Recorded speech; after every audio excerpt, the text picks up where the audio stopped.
हूँ कैसे हैं आप लोग। क्वेश्चंस हैं, sum of the currents meeting at a point is zero.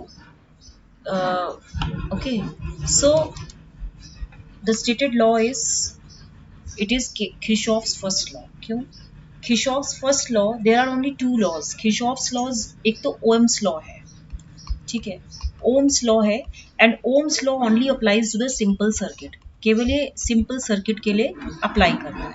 When we have to use Kirchhoff's law along with Ohm's law, then we have sufficient powerful tools for analyzing a large variety of electric circuits.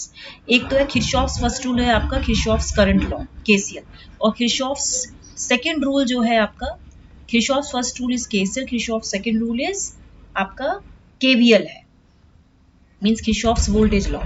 तो the sum of all currents meeting at a point is zero. ठीक है, ये Kirchhoff's first rule बताता है. It states that the algebraic sum of currents entering a node, okay, or closed boundary is always zero. तो summation of n is equal to 1 to capital N in is equal to 0. n is the number of branches. capital N क्या है? number of branches है connected to the node, and in is the nth current. in क्या है? nth current है, ठीक है. Entering और leaving the node, entering और लीविंग द नोड, ठीक है. तो इतना तो आपको पता होगा. तो केसीएल किस पर बेस्ड होता है? It is based on the conservation of charge, ठीक है. और जो केवीएल है it is based on the conservation of energy. KVL क्या बताता है कि algebraic sum of all voltage around a closed path और लूप इज जीरो. तो इसलिए Kirchhoff's फर्स्ट लॉ आपका केसीएल है. तो first answer will be the right answer, right. Next question है, a 1 Henry inductance carrying a current of 3 ampere will store energy of. देखिए, क्योंकि हमारे पास इंडक्टर की बात आई है तो आपके पास जो एनर्जी होती है इसका फॉर्मूला है half of LI square. L is the inductance in Henry and I is the current flowing through the inductor in amperes. L is equal to कितना है आपका? 1 Henry है, ये 3 into 3 है, तो कितना हो जाएगा? 1.5 into 3, तो दैट मीन्स 4.5 जूल्स. तो आंसर कितना आ गया? 4.5 जूल्स, ठीक है. तो आपका राइट आंसर क्या है? Third option. नेक्स्ट क्वेश्चन है, the RMS value of an AC signal is 10 volt. It's peak value will be, देखिए वी आरएमएस कितना दिया है आपको? V RMS is equal to 10 volt is equal to VM by root, ठीक है. तो maximum value और peak value is the VM. तो वी आरएमएस इज 10 वोल्ट, तो आप वीएम तो निकाल ही सकते हो 10√2, एंड 10√2 मतलब 10 इंटू 1.414 यानी कि 14.414 वोल्ट, ठीक है. तो यहाँ पे आपको दो फॉर्मूलेज याद रखने हैं. फॉर्म फैक्टर होता है एक, तो इसकी वैल्यू होती है आरएमएस वैल्यू, और दूसरी होती है एवरेज वैल्यू.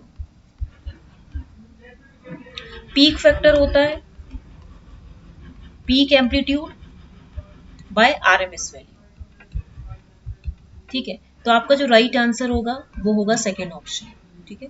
नेक्स्ट क्वेश्चन है आपका, एक सर्किट डायग्राम है. For the circuit shown in the figure below the current I is. देखो, जब भी whenever there is a diode in the circuit, firstly open the diode. हमेशा इसको क्या करना है? You have to open the diode and first find its anode to cathode potential. और इसका निकालना है आपको anode to cathode potential निकालना है, ठीक है. And check whether it is forward biased or reverse biased and accordingly replace the diode with its equivalent circuit. तो हमने क्या किया कि डायोड को ओपन कर दिया. ये 1 ओम था, हमने इसको ओपन कर दिया और यहाँ पे 2 ओम लगाया और यहाँ पे 3 ओम लगाया, और यहाँ पे हमने बैटरी वोल्टेजेस लगा दिए. एक 2 वोल्ट लगाया और एक यहाँ पे लगाया 4 वोल्ट, ठीक है. अब यहाँ पे देखिए करंट आपकी जो है ये एनोड है, ये कैथोड है. अब आप देखिए यहाँ पे I1 की वैल्यू कितनी होगी? ये करंट जा रही है, मान लीजिए I1 की वैल्यू कितनी होगी? I1 की वैल्यू होगी आपकी 4 + 2 total number of voltages divided by total resistance 4. यही होगा 4 + 2 डिवाइडेड बाय 1 + 3. ये सर्किट तो ब्रेक हो गया, तो ये वैल्यू होगी 6/4, 2 2 जा 4, 2 3 जा 6, तो ये 1.3 एम्पियर होगी, सॉरी 1.5 एम्पियर. अब VA निकालेंगे. VA कैसे निकालेंगे? आपका इस साइड, एक इस साइड है एक इस साइड है. कैसे निकालेंगे VA? टोटल वोल्टेजेस जो होगा 4 - 3 इंटू 1.5, यही होगा ना। 4 माइनस 3 इंटू वी के तो 0 वोल्ट है, एनोड वोल्टेज तो 0 में इस पॉइंट पे निकालना है वी ए। तो वी ए कैसे निकालेंगे, अगर मुझे निकालना भी होगा तो अगर मान लीजिए मैं निकालूं तो ये हो जाएगा we A minus 4/1 plus V A plus 2/3। अगर मैं इसमें नोडल वोल्टेज लगाऊं एंड यहाँ तो ये डिस्कनेक्ट ही हो रहा है इस पॉइंट पे ना, रुकिए चेक करते हैं।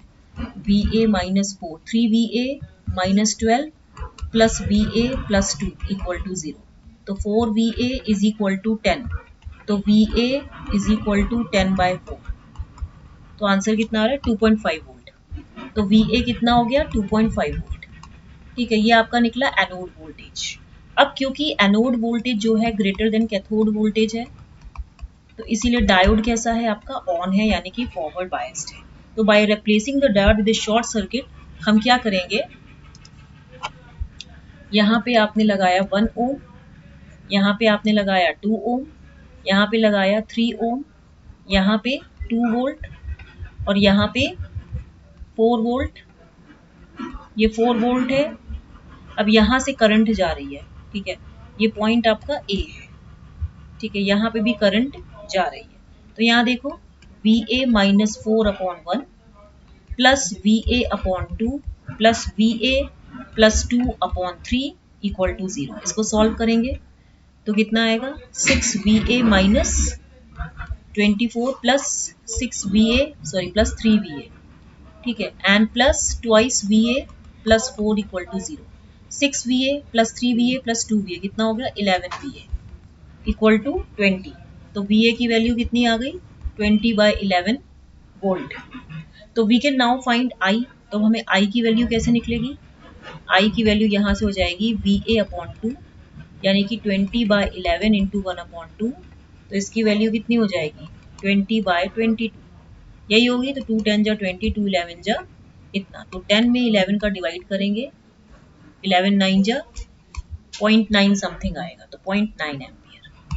तो ये अच्छा क्वेश्चन था ना, ये क्वेश्चन में हमेशा बच्चे गलती करते हैं। तो हमेशा पहले डायोड को ओपन सर्किट करना है, फिर उसको चेक करना है कि उसका एनोड टू कैथोड वोल्टेज निकालना है, फिर उसको पता करना है कि फॉरवर्ड बायस्ड है कि रिवर्स बायस्ड है। अगर anode voltage greater than cathode voltage है तो इसका मतलब वो फॉरवर्ड बायस्ड है, इसको you have to replace the diode with its equivalent circuit. तो आपका यहाँ से आपने केसीएल लगाया, वीए की वैल्यू निकाली, फिर वीए, फिर आपने वो सर्किट उसका कनेक्ट कर दिया दोबारा से, अगेन वो फॉरवर्ड बाइस था तो फिर वीए निकाला, फिर वीए से आपने आईए निकाल दिया, ठीक है। नेक्स्ट क्वेश्चन है आपका, 4 cells of EMF E are connected in series.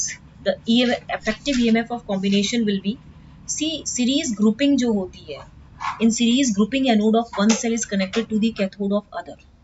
ठीक है, मान लीजिए जैसे ये है, ये यहाँ पे ये इसका इंटरनल रेजिस्टेंस है, ये ई डॉट आ रहा है, यहाँ पे करंट फ्लो कर रही है और यहाँ पे ये रेजिस्टेंस है, ठीक है, यहाँ पे भी ये करंट है।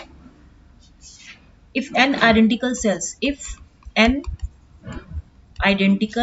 cells are connected in series, तो equivalent EMF of combination E equivalent, this is equal to NE, and जो equivalent internal resistance R equivalent, इसकी वैल्यू N dot R हो जाएगी। तो 4 cells each of EMF E are connected in series, तो वो add up हो जाएंगे तो 4E हो जाएगा, ठीक है। और अगर पैरेलल में होंगे तो वो R/N हो जाता है, ठीक है। मतलब सीरीज में क्या होता है, एनोड ऑफ वन सेल, जैसे ये जो है एक सेल का जो एनोड है, it is connected to the cathode of the another cell, ठीक है। चलो, तो इसका जो राइट आंसर होगा 4E होगा। नेक्स्ट क्वेश्चन है, in which combination ammeter is connected with the circuit series, ठीक है, सीरीज से कनेक्टेड होते हैं। The electrical instrument which is used to measure the electric current in an electric circuit is called an ammeter. Ammeter is connected in the series combination, क्योंकि इसमें series में क्या होता है, current remains the same in series combination. This helps in getting an accurate reading. और voltmeter is connected in parallel with the electric circuit. And galvanometer it is connected in series. एक galvanometer भी होता है, एक voltmeter भी होता है, एक ammeter भी होता है। voltmeter voltage measure करता है and क्योंकि पैरेलल में वोल्टेज सेम होता है, और गैल्वेनोमीटर जो होता है it is used to detect the presence of small electric current and voltage. It is connected in series. ठीक है, चलिए नेक्स्ट क्वेश्चन है, an electric lamp is marked 100 watt 220 है, P is equal to V square by R, right. तो R is equal to V square by P, तो V square is 220 into 220 and power is 100, तो कितना answer आ गया 484 ohms. तो answer कितना आ गया 480 ohms. ठीक है, नेक्स्ट क्वेश्चन है, in which of these is reverse recovery time nearly zero? Zener diode, tunnel diode, Schottky diode, PIN diode. देखिए शॉटकी डायोड जो होता है it is a semiconductor formed by the junction of a semiconductor with metal. Semiconductor with metal के junction से बनता है, formed by the junction of semiconductor with metal. It has a low forward voltage drop है and nearly zero reverse recovery time है। ठीक है, and it is used in very fast switching circuits। इसका diagram ऐसे होता है, जैसे diode है तो यहाँ पे ऐसे करते हैं। ठीक है, तो ये एनोड है और ये कैथोड है। तो शॉटकी डायोड्स जो होते हैं they are constructed of a metal to N junction. It is also known as hot carrier diodes. इनको हम क्या बोलते हैं, हॉट कैरियर डायोड्स भी बोलते हैं। And Schottky diodes are characterized by fast switching times. इनका फास्ट स्विचिंग टाइम्स भी होता है, लो रिवर्स रिकवरी टाइम होता है। ठीक है, लो फॉरवर्ड वोल्टेज ड्रॉप होता है 0.25 से 0.4 volt for metal silicon junction and low junction capacitance होता है। इतना आपको ध्यान होना चाहिए। It is very well suited for high frequency application. Schottky diodes का फास्ट स्विचिंग टाइम्स के लिए यूज होता है, लो रिवर्स रिकवरी टाइम होता है, लो फॉरवर्ड वोल्टेज ड्रॉप होता है, लो जंक्शन कैपेसिटेंस होता है, हाई फ्रीक्वेंसी एप्लीकेशंस के लिए यूज होता है। जिनर डायोड जो होता है it works in the breakdown region and it acts as a voltage regulator due to breakdown property. Zener forward bias में similar होता है as that of normal diode operation in forward bias. Its unique characteristics appear while operated in reverse bias. That is, after breakdown जो constant voltage होता है it is maintained across its terminals. Tunnel diode जो होता है ये भी very fast switching device होता है, very fast switching device होता है ये भी। It is use in high frequency oscillators. ये भी हाई फ्रीक्वेंसी ऑसिलेटर्स में एंड एम्पलीफायर्स में यूज होते हैं। And pin diode is a type of photo detector. ये भी एक टाइप का फोटो डिटेक्टर होता है। ठीक है, it is a type of photo detector for converting light energy to electrical energy. Light energy को इलेक्ट्रिकल एनर्जी में कन्वर्ट करता है। तो आपके पास किसका रिवर्स रिकवरी टाइम जीरो होता है, शॉटकी डायोड।